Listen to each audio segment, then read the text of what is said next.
there. So I'm coming to you today with a special authortube collaboration with writer Sam Wicker. We're going to talk about the things I know about as the author of fantasy, urban fantasy, and paranormal romance. And this is my creature and culture selection. There were so many things that I could choose from to write about and to talk about. But this was something that was kind of important to me and to my co-author, Don McClellan. We write the Dragon Tasker series, which is a collection of stories written about the same characters at different time frames in the same world. And that world is actually a world that is our world mixed with portals to other worlds that we came up with. And there may be some tropes and there may be some familiar things that you see in this urban fantasy slash paranormal romance that you know from other places. We did our best to make sure that our stories were different from other stories, but at the same time, when you think about it, the research we did for it and the source materials that we used for it, they're out there. They came from similar source materials as other authors use all the time. But I wanted to focus on what we learned along the way. I'm going to be looking down because I'm horrible at doing videos like this. I need to be able to read in order to let you know what I'm talking about. Otherwise, I'll just get off on a crazy subject somewhere, and you don't want that. Here we go. So, we've become experts at different things that we had to research along the way, and also just things that we were learning that then we put into our books. It sounds boring on the surface, but you have to understand the subgenres and tropes for urban fantasy, paranormal romance specifically. So once you consider those, you realize how much information has to be pulled together because you're talking about a culture for each species of supernatural being, right? Well, we wanted to make sure, even though our cultures aren't exactly original, they are different from what you see on the mainstream. We have characters from different species. We've taken what we read, watched, and researched to create societies and belief systems that may be similar or influenced by other works, but we also purposely set them apart from most urban fantasy and paranormal romances. It all piles together into one big, huge mountain of information. What we know as authors of fantasy, urban fantasy, and paranormal romance. Keep in mind, I took college courses that would help me out in this information. I studied the Dark Ages, religious history, the Renaissance, and I even took a course on strange history. I've learned Appalachian folklore along the way. I've taken classes about American mythology as well. All of it because I love weaving these kind of things into all of my writing, not just this particular series, but it played a big role in it. Our lichen have three different families. Three different, I suppose you could call them species families. Um, they're Lupin, Nyx, and Ursa. So wolf, cheetah, and bear. We did those names because of our research. Again, more research into their actual scientific names. And we decided that the wolves were going to be the most prevalent since they live in packs in social groups a lot more often than the other two. Again, research. For those that have wished for it on social media, by the way, most of our lichens speak with a rural twang to their voices, and they are good, natural folks, shirt off their back, help you out in an instant kind of people. Let's go on to the witches.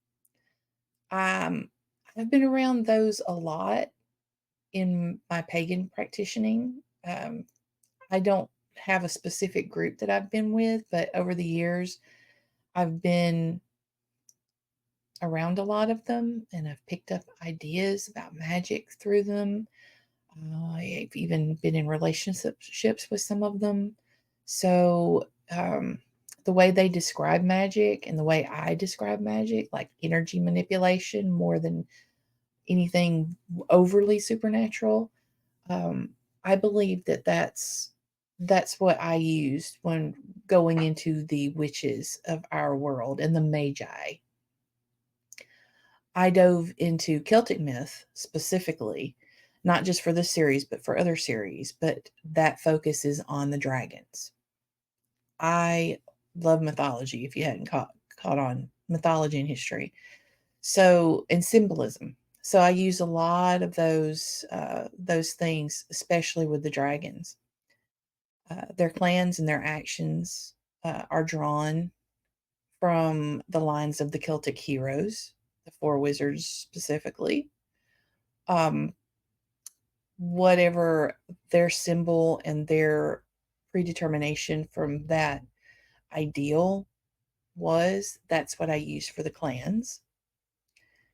Dragons in our books are also equal opportunity when it comes to their leadership and who they respect. So I dove into matriarchal society specifically in history to make sure that I was getting that right. I wanted to make sure that the dragons distribute their wealth and responsibility among all genders. Mostly, this touched on Indigenous people again in studying those societies. I always felt like dragons would have their own language. I mean, all of our cultures have their own language, yes, but dragons had a special place for me because the way I designed the dragons in my head, they can't speak very well. So, because they can't speak very well in their natural forms, they would need another form of communication. And a lot of my stories in my books, if you watch the dragons, well, I say watch, but if you are reading about the dragons, they are very physical with what they're doing. And there's a purpose behind that. That's part of how they communicate with each other, not just going the easy route and only doing the mental speak, it's physical as well. I wanted to make sure that they were found all over the world. Why? Because they are found all over the world in reality. One of my favorite subjects to research is parallel myths. And you can find certain mythological creatures and certain stories and certain archetypes all over the world, and dragons or intelligent and godlike serpents. That's one of those myths. Now we can move on to vampires. Vampires have a coven system that's separated from the rest of the normal society, and vampires have different advantages over other species of supernaturals. And Dawn and I were both fans of Blade and the vampires that you see in that series and movie set. We were also fans of vampire writers over the years: Anne Rice, Sherilyn Kenyon, J.R. Ward, Christopher Golden, um, even going so far back as Dracula.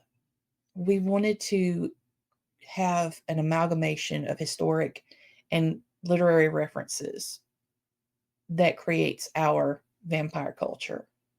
And I think we did a pretty good job of it. When we made the doppelgangers into more than just vague villains, that took research. I went through mythology and went through literature for any references to doppelgangers. I pulled on some science fiction references too, Why? Because the more I read about doppelgangers, the more I thought, that reminds me of a description of an alien. And I wanted it to have that feel.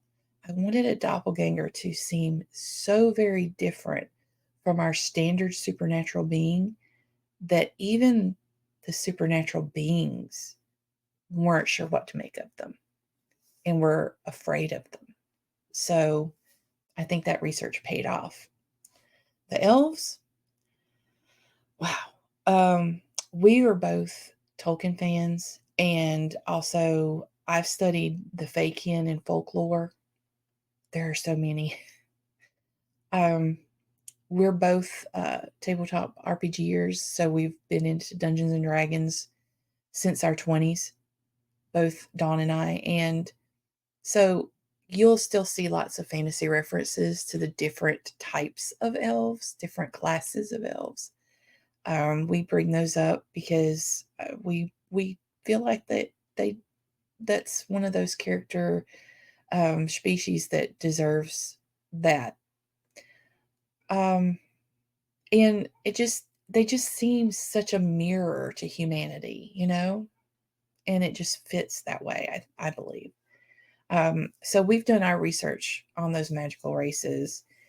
Um, I'm sure I've missed some examples, but these are the main things that come to mind when I think about all the research and all the things that I've learned over the years of being an author in these genres. Also, you know, it doesn't cover the research that we handled when we were trying our best to make sure that, yes, we were influenced by other creatives, other authors, history, literature, okay? But we want to make sure that we didn't copy anything, that we were giving everybody homage and not just copying things, if that makes sense. So that was another thing that we researched. Um, we have an overarching idea of a secret society and a criminal organization run by supernaturals. We're not the only ones that have that in our books, of course, but we didn't use one in particular source material. I I remember a lot of stuff from Anne Rice's books with a secret organization in the background studying things, poking their nose into things. There's that in a lot of the Christopher Golden books, a criminal organization run by vampires in his books, in Blade. So, these are things that we wanted to use, and we started in the late 90s using them, but we went back once we decided we were publishing to make sure that our organizations didn't look too much like any other organization that we could find. So now we know a lot about that. And also reference names like mates, chosen, kindred, soul bonded. These are terms that are similar all the way across the board, but for different species in our collective. So we wanted to be sure that terms and concepts, they were ours and belonged to cultures in our world in a way that wouldn't infringe on anybody else. So because of this, I know more about the Omegaverse and sparkly vampires and Fey love children and copyright law than I ever wanted to know. But you've got to research. You got to do what you got to do to make sure that you're doing right by other people as well as yourself. And the point is, this is just a little fraction of the things I know about as an author of fantasy, urban fantasy, and paranormal romance. Bye.